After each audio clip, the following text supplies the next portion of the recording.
শেখ হাসিনাকে কি ফিরিয়ে আনা আদৌ সম্ভব হবে? উনিও আসতে চাইছেন, এনারাও আনতে চাইছেন, তাহলে বাধা কোথায়? বাধাটা কে দিল? তাহলে তো উনি যে কোনো দিন চলে আসতে পারে। আমি তো 2 লাইনের বক্তব্য দেওয়ারই টাইম পাই না। মানে আওয়ামী লীগের আমলে পেতেন?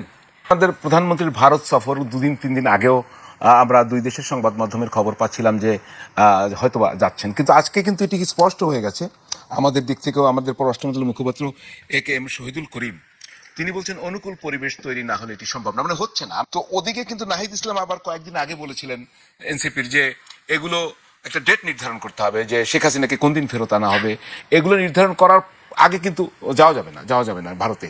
আবার আরেকজন এনসিপি নেতা বলছেন উনি যদি ভারতে যান এটি একটি জাতির প্রতি গাদ্দারি হবে। এই ভারত ইস্যুটা এখন কোন পর্যায়ে যাচ্ছে? মানে শেখ হাসিনাকে কি ফিরিয়ে আনা আদৌ সম্ভব হবে? যদি সম্ভব না হয় তো ভারতে যাওয়া হবে না। আমাদের কি আদৌ ভারতের সাথে যাওয়া যাওয়ার কোনো দরকার আছে? জি আচ্ছা, আমি একটা বিষয় বুঝতে পারছি না। শেখ হাসিনা নিজে বলছেন উনি ডিসেম্বরে আসবেন, তাহলে তার আগে আসবেন। ভারতীয় এই ব্যাপারে কিছু বলছে না। ভারত বলছে সম্ভবত যেটা বলেছে কয়েকদিন আগে, যেটা তার ইচ্ছা, ওনার ব্যাপার। সরকার আপ্রাণ চাইছে যে শেখ হাসিনাকে ফেরত আনতে, তাহলে মাঝখানে বাধাটা কোথায়? এক, উনিও আসতে চাইছেন, এনারাও আনতে চাইছেন, তাহলে বাধা কোথায়? বাধাটা কে দিল? সরকার ছায়ার সাথে যুদ্ধ করছে না? এক। দুই হচ্ছে, শেখ হাসিনার কাছে যদি ভ্যালিড পাসপোর্ট থাকলে উনি যে কোনো দিন আসতে পারে। পাসপোর্ট যদি না থাকে, ট্রাভেল পাস ইস্যু করবে। সরকারকে ট্রাভেল পাস ইস্যু করছে? উনি তো বলে দিয়েছেন ডিসেম্বরে আসবে, তো সরকার ট্রাভেল পাস ইস্যু করে দেয়, তাহলে তো উনি যে কোনো দিন চলে আসতে পারে। তাহলে তো আর মানে একটা সরকারের সঙ্গে যুদ্ধ ঘোষণা করার কিছু নাই, কারণ এটা একজনের ব্যক্তির ব্যাপারে কথা হচ্ছে, এবং সেই ব্যক্তি নিজেও আসতে চাচ্ছেন, সরকারও নাকি তাকে আনতে চাইছে। তো হয়ে গেল, অসুবিধা তো নাই। কিন্তু ইন্ডিয়ান এক্সপ্রেস ভারতীয় পত্রিকা, একটু পত্রিকার ব্যাকগ্রাউন্ডে আমরা দেখতে চাই। ওরা আজকে একটা নতুন খবর দিয়েছে, সেখানে বলছে যে ভারতীয় আদালত সিদ্ধান্ত নেবে। এটা কি একটি নতুন মাত্রা পেল কিনা? আমি ঠিক জানি না কেন তারা এটা বলেছে। রিপোর্টটা আমি পড়া হয়নি, জাস্ট হেডলাইনটা দেখেছিলাম যে ভারতের আদালত উইল ডিসাইড। বাট এটা কোর্টে কি হিসাবে গেল বা কোর্টে আদৌ কিছু আছে কিনা সেটা আমার জানা নাই। তো অনেক সময় দেখা যায় যে গভর্নমেন্ট কোর্টের কাছে একটা ওপিনিয়ন চাইতে পারে, হ্যাঁ, যে এটা সুপ্রিম কোর্ট কি মনে করে।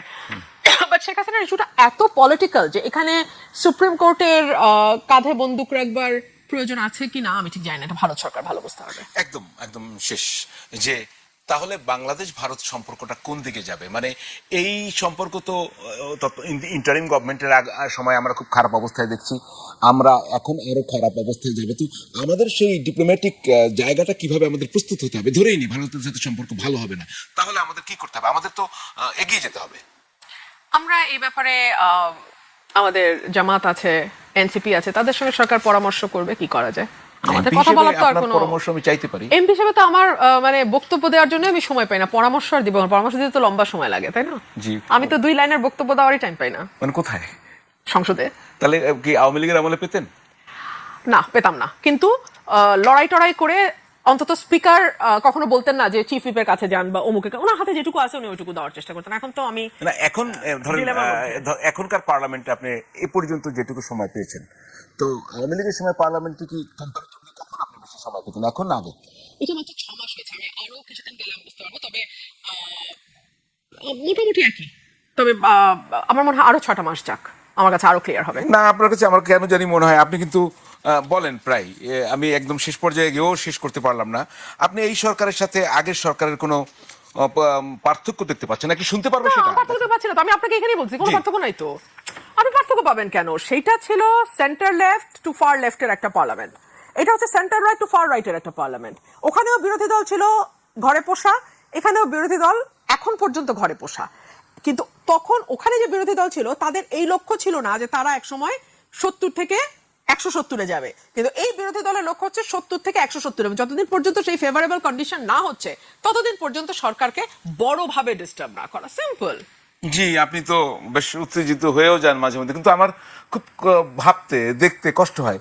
একদা বিএনপির লোক, আপনি এত বিএনপি বিরোধী কেন হলেন? মনে হয় যেন আমি যদি বলি ওই পার্লামেন্টে দেখতাম আমরা রুমিন ফারহানা কথা বলছে বিএনপি, এখন যদি পার্লামেন্টে দেখি এনটি বিএনপি কে কথা বলছে, রুমিন ফারহানা। একই অঙ্গে এত রূপ।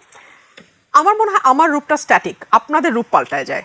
দেখুন, আপনাদের ধারণা এরকম যে কোন একটা দল যখন আপনি করবেন তখন আপনি সেই দলটার ভুল ত্রুটি সম্পর্কে একদম কথা বলতে পারবেন। এটা এক ধরনের দাসত্বমূলক মনোভাব আমাদের মধ্যে আছে। তো ওই যে আমি বললাম প্রধানমন্ত্রী গাড়ির পিছনে মন্ত্রী দৌড়াবে, বা প্রধানমন্ত্রী পার্লামেন্টের চেয়ারে বসলে হামাগুড়ি দিয়ে মাটির সাথে গিয়ে মিশে প্রধানমন্ত্রীর সাথে কথা বলবে। এটা আমি শেখ হাসিনার পার্লামেন্টেও দেখেছি, এটা আমি তারেক সাহেবের পার্লামেন্টেও দেখি।